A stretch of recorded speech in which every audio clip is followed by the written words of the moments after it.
Hi, everybody. I'm Heather Zawicki, and this is Hey Bay City. Woo! Yeah, I love that. Yeah, you crushed it. Oh, good. You're made for TV.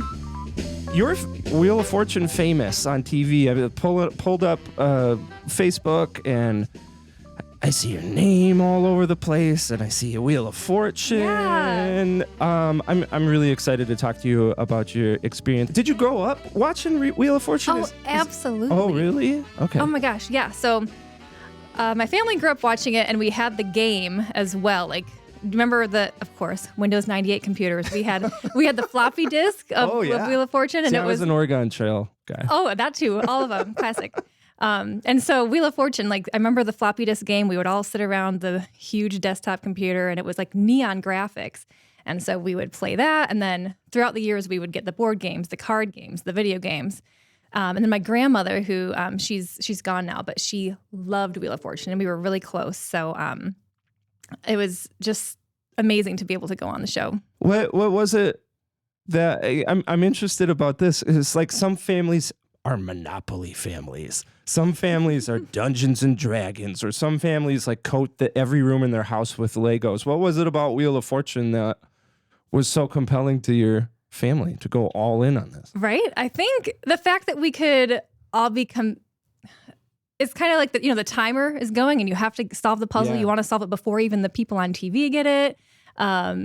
And we like Scrabble, so I think it kind of goes with the letters, the spelling, word games. And especially between my dad and I, we get really competitive with Wheel of Fortune. Who's better at Wheel of Fortune? Well, now I can say myself. I got proof. Yeah, only one of us was actually on Wheel of Fortune. Dad.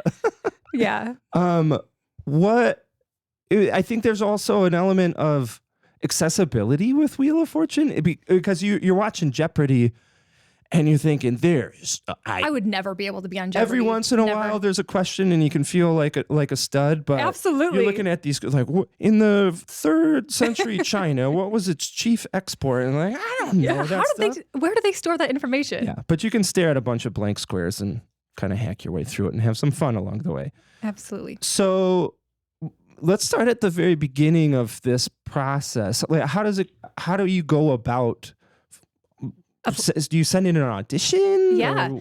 So this all happened like 2023, I would say in April. My mom had been really trying to get my dad and I to apply for a really long time because I go over there and watch it with them all the time. Yeah. And she sees that my dad and I are both pretty good, but I will say it is so much easier on the couch than when you have the anxiety of, imagine. Having Pat Vanna, the lights up cameras.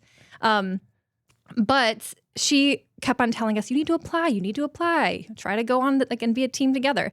And my dad, he's like, absolutely not. I would never be able to be on television. And she knows that I have a more outgoing personality. Yeah. Grew up doing pageants and stuff. So I still thought I had no chance though. I told her I have no chance of being on it. And nobody around here really knows anybody who's been on Wheel of Fortune before. And I've never met anybody. So went on the website and there's 2 ways you can apply. Either you can fill out the form, which is what I did, or you can submit a video application, which honestly probably improves your chances. Yeah, right. But I thought, I literally have no chance. I'm just going to do the form so that I can tell my mom I did apply, and then she can stop asking me to apply. Even though, of course, I would love to be on it, but I just truly thought I had no chance. So it was less about wanting to go on Wheel of Fortune and I did want to. More about trying to get your mom to stop bugging you. Oh my gosh, I just didn't think in my wildest dreams that I would actually get on. Yeah. But yeah, it was a form you fill out and then you attach some photos of yourself. And if I had to guess, I did attach photos of my travels. And so maybe that kind of set me apart than just having a typical selfie or. Yeah, right. So you send in your application. Yep, that was April last year. And then what? Then I didn't hear anything for months. October 16th, I got an email from them, which there's a couple dates that were kind of crazy with this. October 16th is my grandma's birthday, the one who passed away. And so I get this email from Wheel of Fortune and they're like, hey,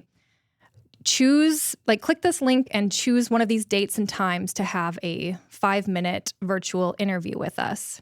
And so I immediately signed up for one of those and it was really fast. There were 4 other people with me and they just want to see you have high energy and introduce yourself. It was so short and quick. And then afterward, they said, okay, well, you'll get another email if we have you're going to move along to the audition part. So the very next day, I get another email from them. And then I had to sign up for a date and time to have a half hour to 45-minute virtual audition. And that's when they said, okay, bring all the energy you can muster, act like you've had 10 cups of coffee, and dress up really nice as if you're on the show.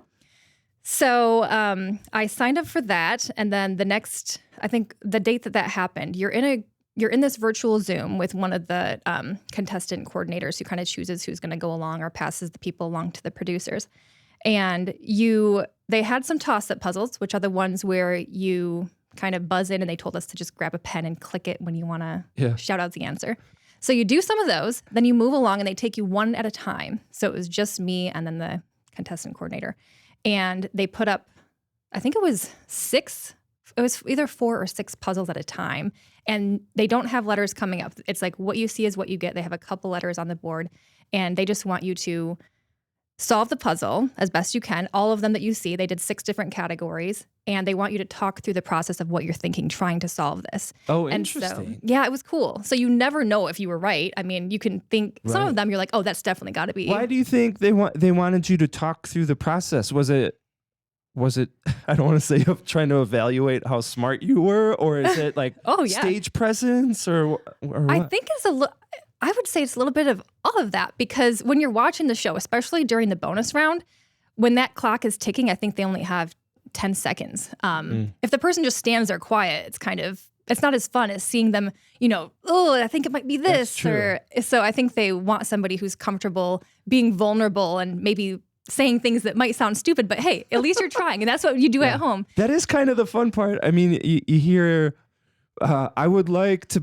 buy a vowel. Oh my God. And like you just hear this like train wreck because you're trying to think and you're trying to talk and you're Yes. trying to look peppy and you're trying to win all at the same time. The anxiety is so real. I love man. it. Okay, so you do this virtual audition. They're like, cool, we'll let you know. Then Yeah. what's the next step? So that was October, maybe 17th or something. And then I heard back from them December 15th. So I wasn't sure if I would hear back from them, but I was looking at Reddit groups and everything, like how long does it take to hear back? I was all in. Yeah. And I downloaded the app because they encouraged that. I had it before anyway, but I re-downloaded it. Like and the game app? Yep. Okay. Yeah, I they have a downloaded Wheel that of- yesterday. Yeah, it's fun. Yeah.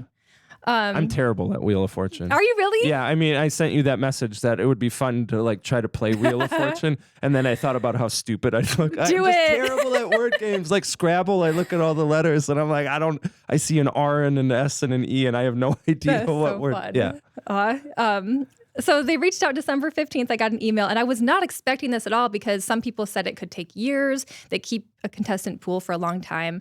But December 15th, I got an email, and it's like, congratulations. We would like you to be a contestant on Wheel of Fortune. Let us know within 24 hours if you can come out here on January 11th for your filming day. Yeah. And oh my God, I was actually, so I'm a virtual speech language pathologist, but I went into the school that day just to see my students and give them like Christmas presents. Yeah. And I immediately call my parents and I'm like, I have 24 hours to get back to them if I can be there on January 11th. Then, wild.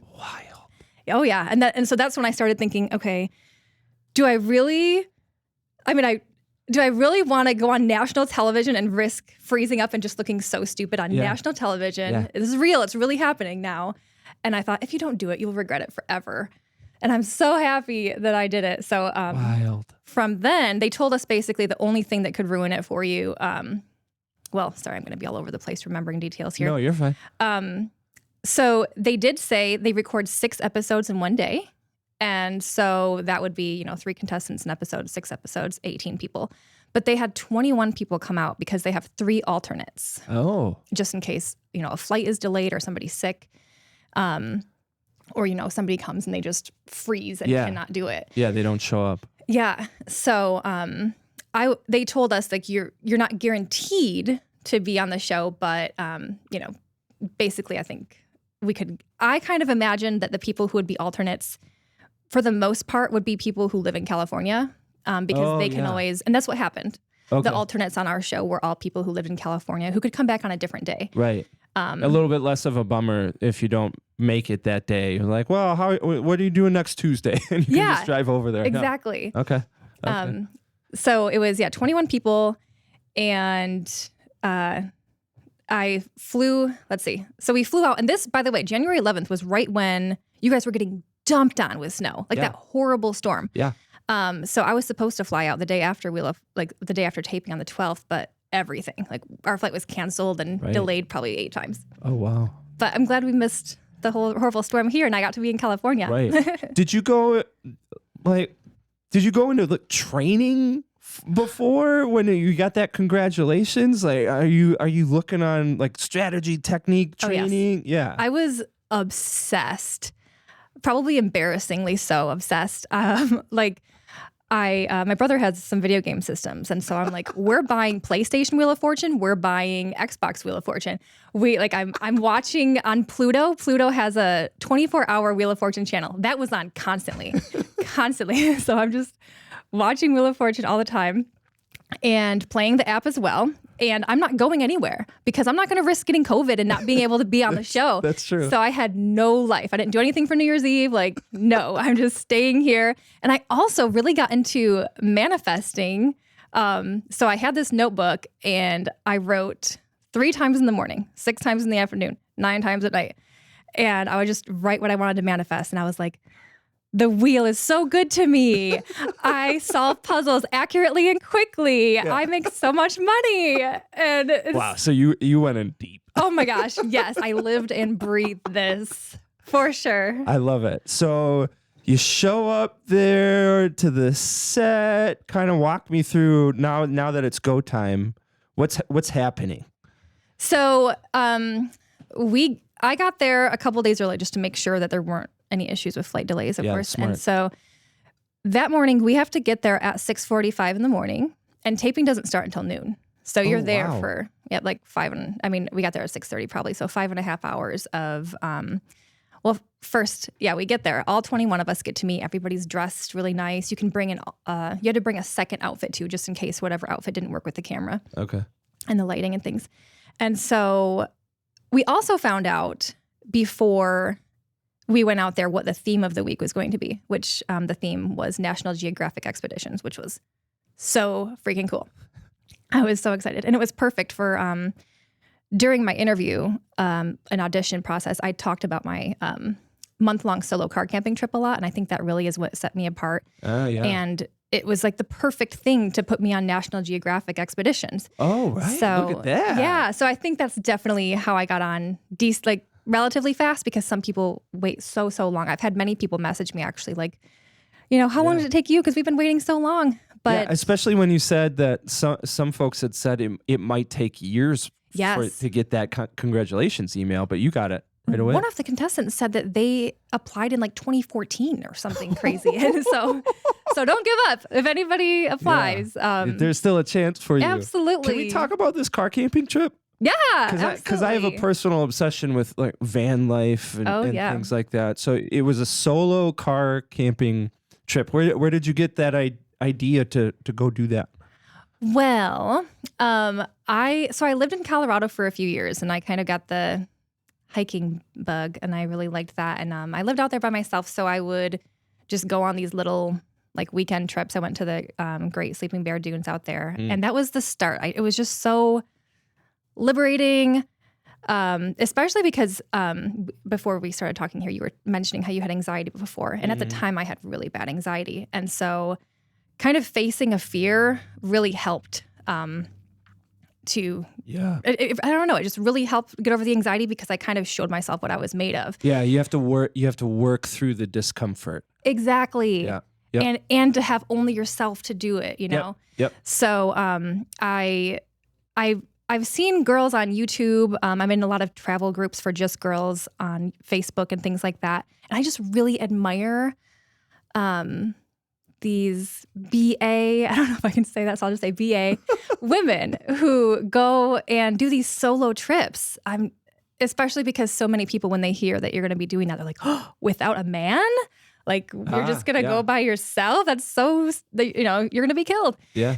And so my mom was obviously freaking out Yep. about this idea, but Yep. I planned it meticulously Yeah, for 2 months. My twin brother did a bike ride, a solo bike ride from Clare through the Lower Peninsula, up through the Upper Peninsula, and then he came down through Wisconsin and then to Manitowoc. And he was going by himself and just kind of camping in the woods along the way. And he told me when he got back that my parents drove him to Clare and like Aw. sent him off like he was going off to war, like he could die. Right? Right? So I totally This get might that. be our last time seeing Yeah, you. and as a parent, like I get some of that impulse. Like you want somebody, your child, to go off and have a really great experience, but you're also kind of worried about it. Definitely. And Yeah. sleeping in my car, you Yeah. know. So I What kind of car was it? an Equinox. It's the Equinox I have here. It's still set up. It is still set up in the back. I love it because you have van lifers that are dropping $250,000 Oh, on yeah. a van, Oh, but no. you're just like, Frugal. no, man, I got a sleeping bag in my Equinox. It's- Work with what you got. Oh, absolutely. Yeah. Took the back seats out. My dad helped me build this really like nothing to, super brag about, but Yeah. really quick, maybe in like a half hour, we built this little platform and I got some mattress toppers, some foam mattress toppers, and then I just had a sleeping bag and slept back there. And once in a while, like if I didn't know where I could sleep, because I slept in Walmart parking lots, but there were always a lot of campers there too, so that was a Yeah. safe, cool place. And then of course you can go in and use the bathroom, brush your teeth. And then there were a lot of like boondocking locations. Thank God for all the apps like iOverlander and things like that yeah. show you. And I like those apps because they usually have reviews from people, and they'll say felt very safe here, or a little bit sketchy, maybe avoid this one. Because you only get like one chance at picking a location, and like you show up at a parking lot. I don't think I can do that. Like you don't know where to go. Absolutely. Why the Pacific Northwest? I think because, I've always wanted to go to Oregon, and I've always wanted to go to Banff, which I know that's kind of like way out of the way. That's way out of the It way. is. Yeah. And so maybe it was kind of crazy, but I thought, I'm taking my own car. And if I were to fly over there, it would be so expensive to fly there and rent a car. And I don't know. So I just decided to do like a few dream places that I've always wanted to go to. Yeah. So I went all over Oregon. Very Started cool. way south so I could go to Crater Lake and then Smith Rock State Park and then went up all through Washington. And then I went all the way to Banff. Banff for sure was the biggest one that I wanted to include. So it was absolutely amazing. And there's this group on Facebook. If there's any women, they can like reach out to me if they want to know this. But I'm going to keep it a secret just in case. So no, Okay. Women also, if you're listening to this and you want to know the group, you can send. If you can't find Heather on Facebook, Yeah. you can send us a message on Hey Bay City, and we will connect you guys. I would love that. Yeah, so we'll connect you. So if you're thinking that this is your jam, send us a message. Try to find Heather on Facebook. We'll get you. Oh in my the group. gosh, any like-minded women, let's be friends, Yeah. please. Heck yeah. I would love that. Heck yeah.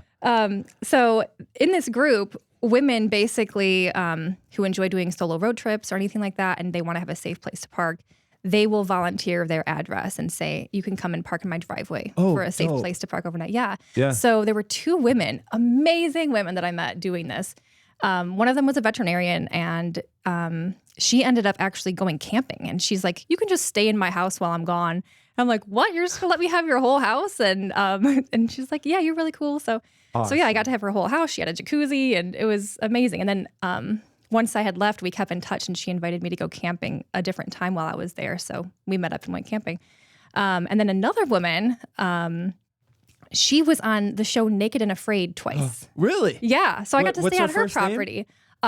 Oh gosh, is it Lore? Lore? Okay. Does it sound familiar? A little bit. I little think bit.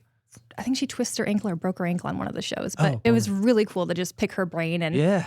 just see her property, because it was very like homestead kind of property. Oh, cool. And she told me that they reached out to her to be on the show, because I wondered too, do you apply to be on that? And she's kind of like a survival trainer kind of person, so that's why they reached out to they her. tend to reach out to those. I help out I'm an instructor at a survival school, or I'm a primitive arts specialist, or So cool. wild. And so sweet for her to let me stay there. There was another woman who stayed with us as well. So it sounds like while it was a solo trip, it also connected you to other people in this community of like-minded women, which Yeah. has to be an awesome like takeaway. So awesome. Yeah, I've had I also went to this hot spring that was in Oregon and met incredible people, like super free-spirited people, with the hot spring Yeah. community, you can imagine. And just had some of like the deepest conversations of my life that I will always remember. And, we're still connected on social media, all those people. And I'm just so grateful that I actually did it. There's something magical about talking to a stranger who's willing to talk to you without any kind of baggage or ego. Oh my God. And what I've learned through this work is that talking to strangers can be really freaky. Like Yeah? it's terrifying. You don't know what you're going to get? You don't know what you're gonna get. Like you're at a cocktail party and you want to be impressive. We bring all of these emotions and anxiety and baggage to our interactions. But there's a disarming nature of talking to a stranger because they don't know you. Right. They don't know who you are. There's no preconception. They don't know if you're a lawyer, or you're a stay-at-home mom. Or they don't. No expectations of you at all. No expectations of you at all. And then when you come into a space and you talk to somebody who's ready to meet you in that same space, I 100% know what you mean when you say I will cherish those conversations forever. Even if you never meet that person again, it's a gift that you give to each other. 100%. Yep. Especially when, I don't know, sometimes you have those, like a deep conversation with somebody and both of you are like, I really needed this. What are the chances we would run into each other and Yes. learn from each other in this way? Yeah. Yes. There's I've talked about this once in the podcast before, way at the beginning. So people, if you've heard this before, you can just listen to it again. So the brain craves stories and interactions with people like food in the same way, like your brain lights up in the same way when you interact with another person, to the point where when you're listening to a person tell a story, your brains synchronize to where when you tell that story of you being in Oregon, my brain thinks that I'm in Oregon. Oh, cool. Yeah, I can totally see that. Or when you say, when you tell a compelling story, like here's a challenge that I had to overcome and this is how I did it. My brain feels like I also am overcoming that challenge with you. That's amazing. And it's a moment of synchronicity that happens only when people are interacting in an intentional way. So it doesn't happen if we're on the couch and watching TV and just kind of saying, hey, like, what do you want for dinner? The brains don't synchronize in that way. But when you're sitting across the table or you're sitting at a campfire and you have a moment where the only thing that we're thinking about is this interaction, that's when brains start to synchronize. And it's the only time that happens. And so that's why great conversations are so thrilling, because we typically don't get to have that experience in our everyday life. We're glued to the phone, or we're glued to the iPad, or shallow conversation. Yeah, we're talking to people about work, or we're talking to them and transitioning to something else, or I need you to do something for me, or they need you to do something. They need you to do something for them. And so it's these really transactional interactions. Oh yeah. And so, yeah, that's why a great conversation is so impressive, because not only do you feel like you are experiencing the same things those people experienced, but it's such a rare experience that we walk away and say, I don't think I've ever had a conversation like that. Yeah. Oh, I love that. Yeah. That makes you like treasure it even more. Yes. Yeah. So how long were you gone? I was gone exactly a month to the day. Oh my goodness. Oh yeah. So I used the word takeaway earlier. What, like, after that month, and now that you've had time to reflect on it, like, what is your takeaway from that? So many. Like, what did you learn, or what would you tell other women thinking about doing something similar, or doing something scary, or what would you say to them? Gosh, there's so many, and I wish I could. I'll definitely will put it the best way I can. I wish I had a very beautiful, poetic way of expressing it. But as far as what I learned, I think was, this was always a huge elephant of a dream for me. I really admired the women who did it, and I just thought, I would probably cry myself to sleep like most of the time. And it just, like you said, when you separate yourself, especially from the place where you grew up, which love Bay City, of course. But nobody has expectations of you. You can seriously soul dive really deep and just really think about the kind of person you want to be, reflect on your past experiences and where you want your life to go without input from others, and just especially in nature. I mean, I really think that time in nature is especially great for reflecting and getting, just like building that relationship with yourself, which is so important. So I think that if any woman is interested in doing a solo trip, I 1,000,000% support you and encourage it. It taught me that I can do anything that I set my mind to, for sure. It also taught me that the world isn't, I know that, of course, the world can be a scary place, but it also can be such a beautiful, awesome, larger than life experience. And you just have to have the guts to do it, like the guts to chase your dreams and have these experiences, even if it's uncomfortable, even if you're a little bit nervous about it, even if you think you're going to look stupid. If you actually do it, it'll just build momentum so you can keep on doing more awesome things in your life. And I also think that by doing this, I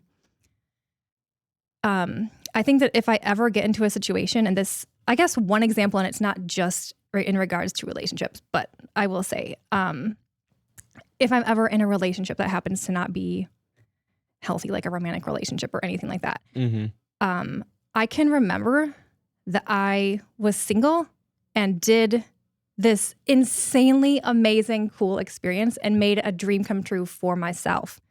And so I will never be in the position of like, oh, but what will life be like without this person? My life will be living my dreams and like thriving. Yes. So I've shown myself that, my life can be insane, and all because of my own efforts and making those relationships along the way. I love that. Do you think there's an element too with travel? It almost forces you to experience life outside of the lens of social media. Oh my gosh, for sure. Because like we love to vicariously explore the world, whether it's through politics or Instagram or all of these things. And I think we also we lose in the process. One of the many things that we lose in the process of that is those experiences are curated for us and they're presented to us through a certain perspective, that person's views, that person's experience, but we don't really get to figure it out on our own. Like we don't really get to hack our way through it. We're just like, that cliff in Banff looks really awesome. And then you scroll to the next thing, but it's completely different when you drive yourself there over a course of a month and you stand there at the bottom of it and you're like, wow, that's incredible. And all along the way, you're parking in people's driveways and you're hanging out at the hot springs with a bunch of hippies. Yes. Like you're kind of spontaneously experiencing life. And I think that's where a lot of the magic is.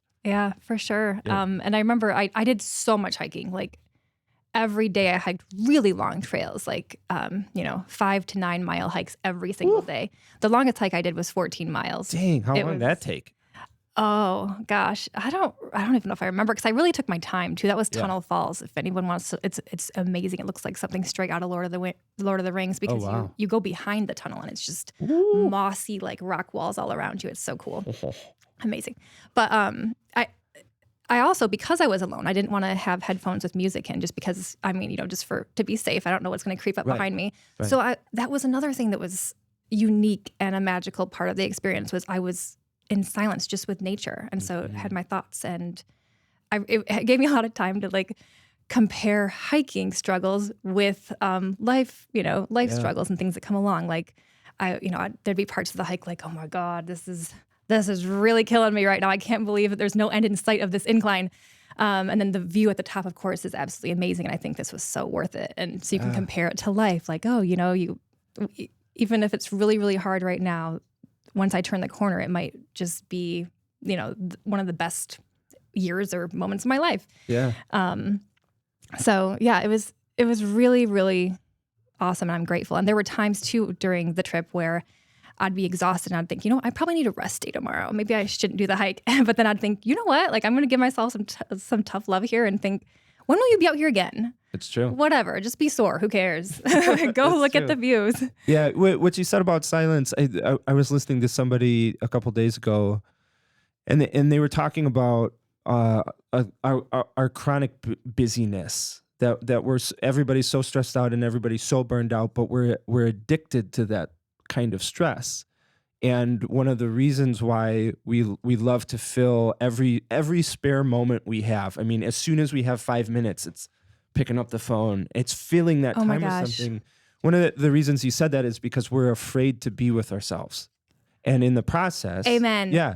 Yes, you hit it on the head. Yeah, and in the process, because we're afraid to be with ourselves, we never really figure out who we are. And so then we're just kind of brute forcing ourselves through life, and we're really overwhelmed and we're stressed out because we're not getting what we want, or what we're doing isn't aligned with what we need, or what we feel like we should be doing. But then we never take the time to actually figure that stuff out. And he made the point that the only way that you will figure that stuff out, it's not like books can give you hints and gurus can give you tips and coaches can help you along the way. But in the end, you have to be the one to figure that out for you. Absolutely. Because that coach on Jay Shetty, you're awesome, man, but I'm not Jay Shetty. Yeah. And so while you can help me out, and you can kind of guide me along the way, in the end, it comes down to me. And I have to be the one to make that choice to say, I'm going to go walk in the woods for 30 minutes without my headphones on, without any of that. I'm not going to pick up. I'm going to leave my phone in the car, even though that's dangerous. I'm going to do things that force myself to sit with myself so that I can figure myself out.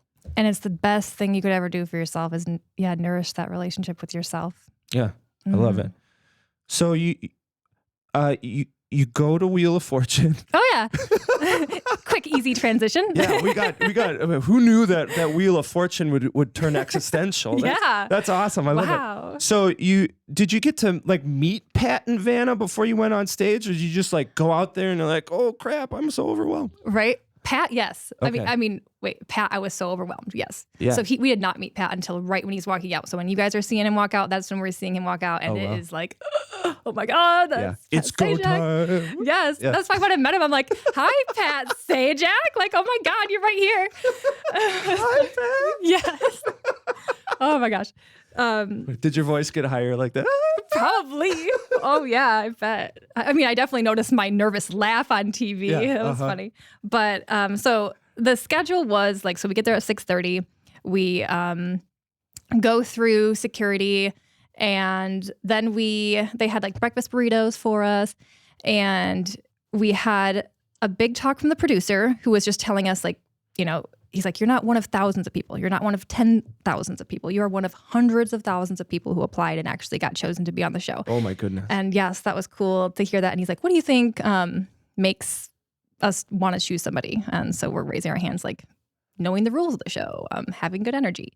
And he's like, yeah, the biggest thing, we want somebody who viewers are going to root for. And so he's like, we kind of saw that with you guys. And so then we had a talk by a lawyer.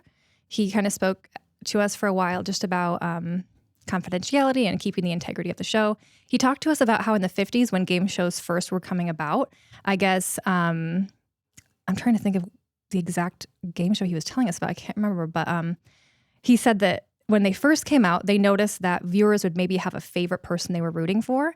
And so they would just give them the answers without America knowing. Really? Yeah. Because they wanted the viewers to keep watching. And so they'd be like, oh, this is like the favorite. Let's just keep making them move along. I feel so deceived. Right? So that's why, though, there's a law that's in place now to make sure that does not happen ever again. And the lawyer was telling us, if you see anybody that you think might have a heads up about what the puzzles are, or if anybody talks to you, immediately come find me. And so it was very, wow. Yep. It was interesting. And then we watched some videos that reviewed the game rules just to make sure we knew exactly what we were getting into, because especially with the anxiety, again, your brain just kind of Yep. goes out the window, even if you have been drilling, preparing for it for a long time. If anybody's ever been on live TV, like local news or whatever, that's 100% the case. Like you get in there and you see the cameras and you see the lights and they ask you what you do for work and you're like, I don't know. I don't know what I do for work. And like, Oh my God. 3 minutes is up. Thanks, Phil, for coming on WNEM. It's been great. You're a natural. You're a natural. And Mom's like, you did so good, honey. Oh my gosh. Exactly. So they also had hair and makeup. So that was really fun. Oh, yeah. I mean, we did our own like to get in there, but they had to make sure, I'm coming from Michigan, so I'm like pasty white in the winter. And she's like, you're very fair. We're going to have to warm you up. And I'm like, okay, please. Yeah. And it was really cool because the person who did my makeup is the same person who did Alex Trebek's makeup for like 17 years. Yeah. So even that, I'm like, this alone is worth it. And she was telling me some stories and really, she really, really loved him. So that was really cool. Alex Trebek, of course, is a legend. Yeah. Oh my goodness. Alex Trebek, man. Like, I'm not even a Jeopardy fan. I'm not really a Jeopardy. I'll watch it every once in a while. Oh yeah, I'm not But, smart enough for that. Like when you do you remember seeing the clip of Alex Trebek? It was after he announced his diagnosis, but he was still hosting. And one of the contestants at the very end, where it's Final Jeopardy and they have to write their answers. The contestant wrote, "We love you, Alex." Ugh, you made me cry. I feel like he's one of those people that, that like it's one of those memes where like we need to protect this person at all costs. Yes, because like Alex Trebek was unflappable. Like Alex was who he was, and he was all in on Jeopardy. He was such a good man. Such a good man. Even when he announced his diagnosis, like not a crack. He was like I'm gonna fight this, and Jeopardy. Yeah, but then when they revealed like "We love you, Alex," you could hear just like the room just go silent, and Alex he just breaks. Like it's the one time I think in his decades long career that Alex Trebek, I don't want to say broke character because he was who he was. He was so moved. But you saw like cut right to the heart of who he was. It's one of the most beautiful moments. Mm-hmm. Yeah. So you got your makeup done by Alex Trebek's makeup artist. Yeah, so that was cool. Then what? Also, so there were 6 episodes in one day. Yeah. So you're recording from like 12 o'clock to maybe 6:37. And so that was cool. We got to see Vanna change 6 times and got to see her cute little, she was so cute and she was so sweet. Oh yeah. Okay. Rewinding. When we got there in the morning, while the lawyer was talking to us, this woman came in and this really petite woman, and it was Vanna. We didn't know though, because she was in jeans, hair up and a ponytail and no makeup. And we didn't know because she was facing away from us and she's maybe asking the lawyer a question. And it's then like when you see your grade school teacher out in street clothes, you're like, who are you? Mr. Johnson? You wear t-shirts? You're a real person? Yeah, you're like a human. So then she turned around and she's like, "Hi guys." And we all just freaked out. We're like, "Oh my God, that's Vanna White." And she wished us all good luck and told us don't forget to buy vowels. And so that was so freaking cool to just see her, in streetwear. And so then they drew from they had like a paint bucket and they drew the order of what episode we were going to be. Oh, wow. Yep. So we would know if you're going to be, okay, you're the first episode taped, second, third, whatever. And then they had a lunch break after the third one. And so which one do you think you would not want to be? The first one. Yeah, right? That's exactly the one that I got to be.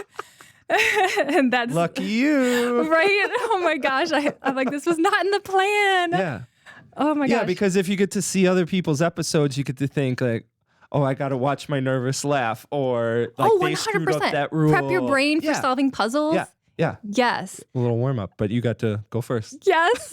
And not only that, but they were like, all right, we want to start like 5 minutes early. And I'm like, oh my gosh, this is so crazy. And before we go on the show, they send you this form to fill out and they call it a Pat Chat card. And so that is just the card that Pat gets that has information about you on it. Yeah. And so they ask you about your occupation, like where do you want to travel? Where have you traveled? What's your history with Wheel of Fortune? Things like that. And so they we didn't get the card until right before we walked out on stage, and they came up to me and they're like, "Oh, well, we think, talking about your month-long solo car camping trip, I think that'll be good." And I'm like, "Yeah, sure, that sounds great." So then we went out on stage and it was ready to go. I will say we did get to do one practice round a little bit. So we got to spin the wheel. Nice. And when we walked out on the stage the first time for the practice spins for everybody, oh my God, I just about cried. Just because when you see the wheel in person and see the set that's all decorated like for you, and I just felt like my grandma was with me, because also they had one day as well that was like the last day before we went out for filming, for questions that we could ask them and where we were going to go meet and everything. And the day that the last video call was with them was also on the day that my grandmother passed away. And I was like, okay, on her birthday and the day she passed away, like she is for sure a part of this experience. Oh, cool. So it was just really, really cool to feel like she was still, with me for that experience, because she was obsessed with Wheel of Fortune. Awesome. And and hearing like the tick, tick, tick, of the wheel going around, it was just so cool. And you hear it in person as opposed to on TV. Yes. Yeah. And the wheel is 2,200 pounds. Oh my goodness. Yeah, 2,200 pounds. It spins like it's heavy. Yes, doesn't it? It does. Because you watch people spin that thing and right. I'm gonna take them out. Yeah, that's the other kind of training you have to go into. I did. I really did. I took a dumbbell and I would swing my arm with the dumbbell so that I wouldn't be too weak on TV. I'm gonna crush that wheel. Yes, exactly. I don't care about solving puzzles. I just want to be the person that spins that wheel the fastest. You got it. Yeah. What did you have a strategy going in?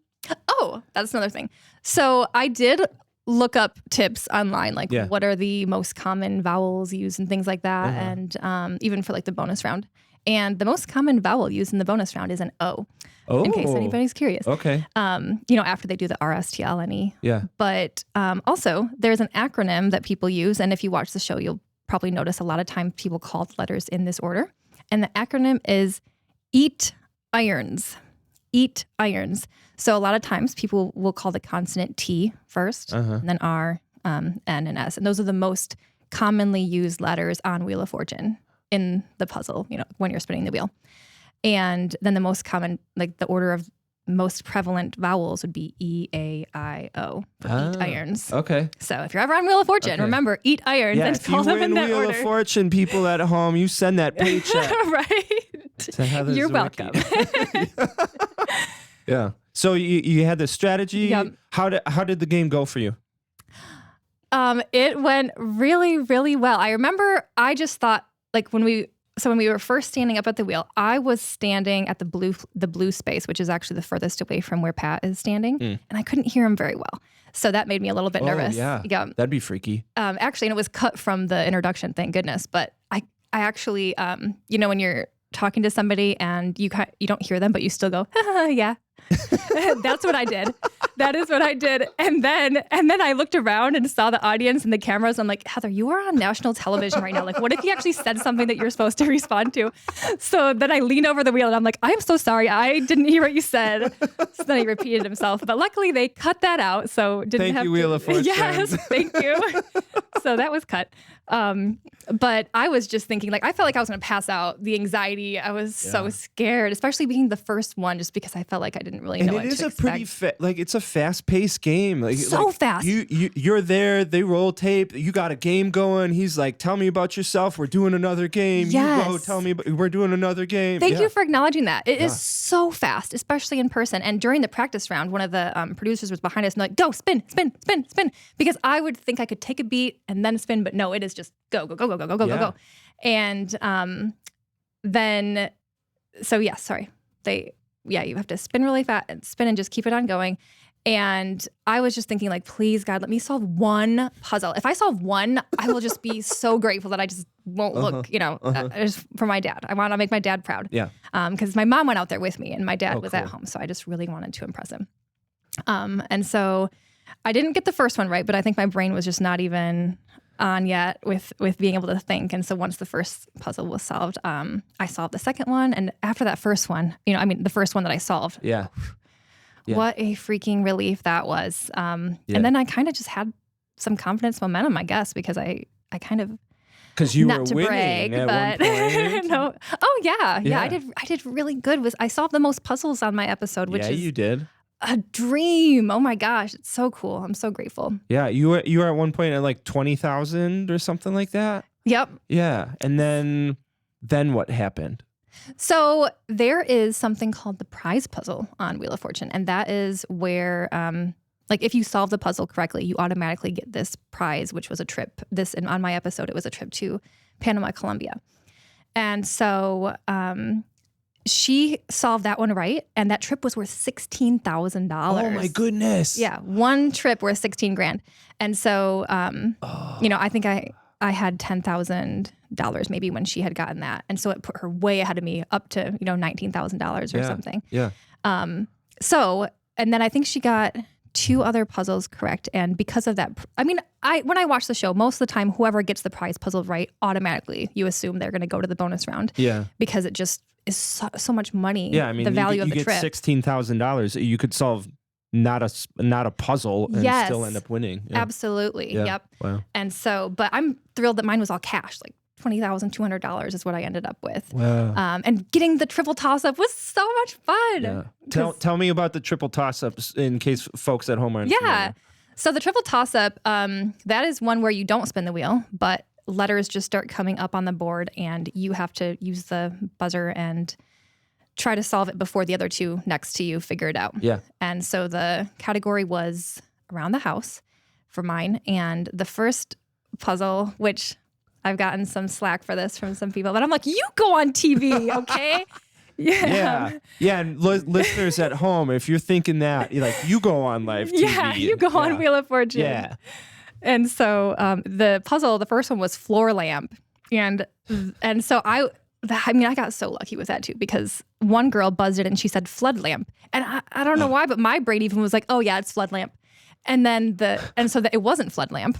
So then the other guy with us buzzed in, and then I think he, it's scary. So he didn't say anything. He must not have been able to think of what it was. Yeah. So I buzzed. Because they tell you that in Jeopardy, like even if you got a 1% chance, like you buzz in and then you think it through. Yeah. Yes, because there's a timer. And so, I waited until there was only one letter left in the puzzle. And a lot of people are like, how did you not know it was floor lamp?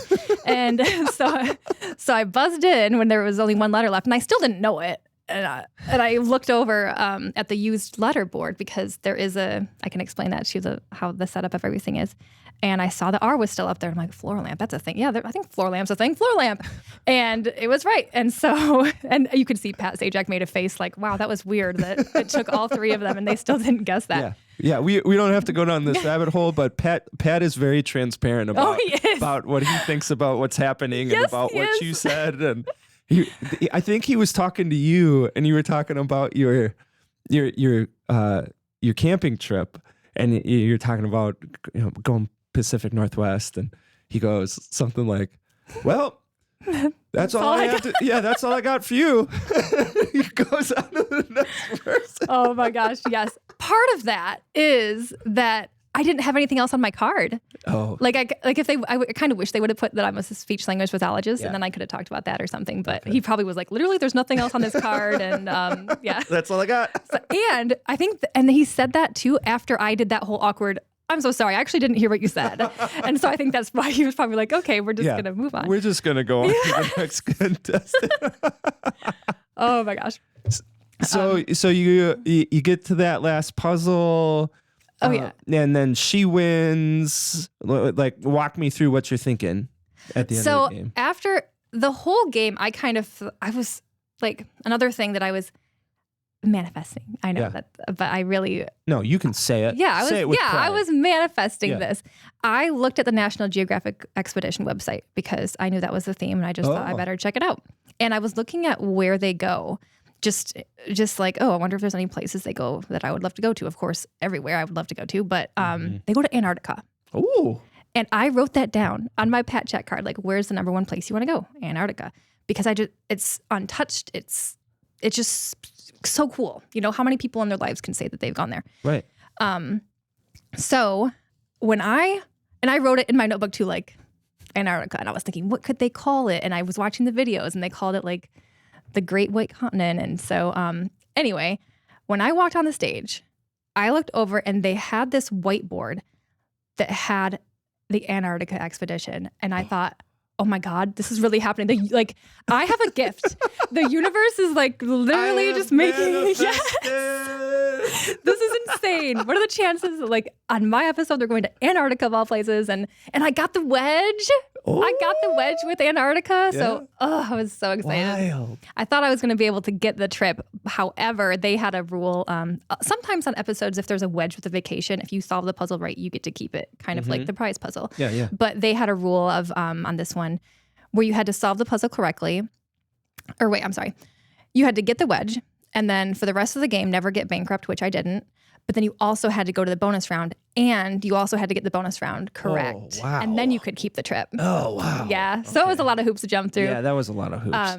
But yeah, so after the triple toss-up, which so they're worth $2,000 each, these 3 little puzzles. And if you get all 3 of them, though, they bump that up to $10,000. And luckily, amazing, like it was so exciting, I got all 3 of the triple toss-ups. So that gave me $10,000 to add to my already $10,000. Boom. And at that point, I think I was just like in this dream haze of like, oh my God, I have the Antarctica wedge. I have $20,000. I just did all 3 triple toss-ups. Like, my dad is going to think I'm so cool. And like, this is just way too good to be true. This is crazy. And so, anyway, then they went into the last round. And I think again, your brain is just in such a weird space because you're anxious and it's the show you've watched your whole life. And so I think I kind of was thinking I might really go to the bonus round. I think I really am going to go to the bonus round. Oh my God. I'm even just thinking about it. I'm like, oh my gosh. But then that girl solved the last puzzle, which put her like, I don't know, like $1,200, maybe $1,200 above mine or something. It was like $1,200. It was super close. Yeah. It was very, very close. But oh my God, $20,000? That's like better than a lot of people who get first place on Wheel of Fortune get. So true. You banked. I was so thrilled. And it was such a cool experience. I'm so, so grateful. And then my dad is like, yeah, I want to ask you that because you keep bringing up your dad and your Wheel of Fortune competitors, but you said like, I want to make my dad proud. I did. Like, what does your dad think about this? Well, he's the kind of guy who's just a total like man's man. He doesn't show his emotions very much. He's just like the least vulnerable person ever. And so when he wanted to know how I did on the show, and I was telling my mom like, no, let's make him wait until the show actually airs. But he's like, that's not fair. It's not fair that she gets to know and I want to know. I'm your dad. Yeah, exactly. You can't make me wait. And so I did end up caving, and I told them, like, Wheel of Fortune said we could tell like our parents and things like that. So then, no, that's fine. Then they so I couldn't tell people when the air date was until they emailed me an actual photo of me at the wheel, because they took photos of you at the wheel, and they said, yeah, you cannot announce it on social media or anything, and you can only use this photo on social media to promote it. And it's a great photo, it's super exciting and epic of you at the wheel. Yep. And so when I finally got that email, I was like, oh my God, I can announce and tell people when it is now. So my dad instantly, like, it was so funny, he immediately grabs his phone and just starts calling everybody in the world. And he's like, Heather's going to be on Wheel of Fortune, like Friday, February 23rd. And I'm like, we can't say anything else. We can't say anything else. And it was just so cute. And like, my heart is so full. Yeah. He's just not the kind of guy who, like would openly say like, I'm really, really proud of you. But seeing that, I knew, I'm like, oh, my dad's so proud of me. This is cool. So sweet. And then him actually watching the gameplay, we had a watch party at my aunt's house. And my mom told me he was like getting teary-eyed watching. So oh, really? So sweet. Oh, yes. That's awesome. So I'll always remember that. Fulfilling your dreams of Wheel of Fortune, making your dad proud, making Bay City proud. It was really cool when you announced the date and you had that picture. Like, people just kind of losing their brains. It's really great for the community as well to see like one of our own on TV. Oh my gosh. And we got somebody to root for. It was the sweetest thing, like seeing people comment and say like, oh, she works with my niece, or, like knowing me in some way. I'm like, oh my She gosh. taught me how to say my TH sounds better. Yes, totally. Oh, it's so sweet. And so many of my past teachers and professors, it's just, oh my God, this is the coolest experience ever. I'm so, so, so grateful. And people were saying, oh, I wish that I knew people on the game shows more often, because when you know somebody, it's so much more exciting. Yeah, absolutely. Well, Heather, I want to thank you for making your dad proud, making us proud in Bay City, for having just really an incredible experience. It sounds like you Thank had a for lot of having fun. me. You crushed the competition, even though you didn't make it to the bonus round. You made your dad cry, which is Don't put that out there. Don't be like, hey, I did not cry.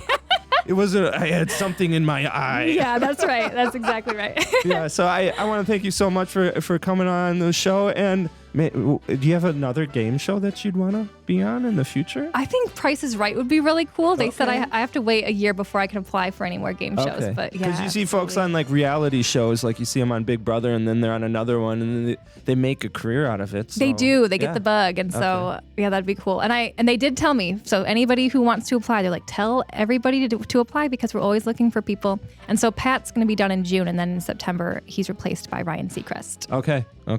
So get your applications in now, Yes. and if you're a Seacrest fan.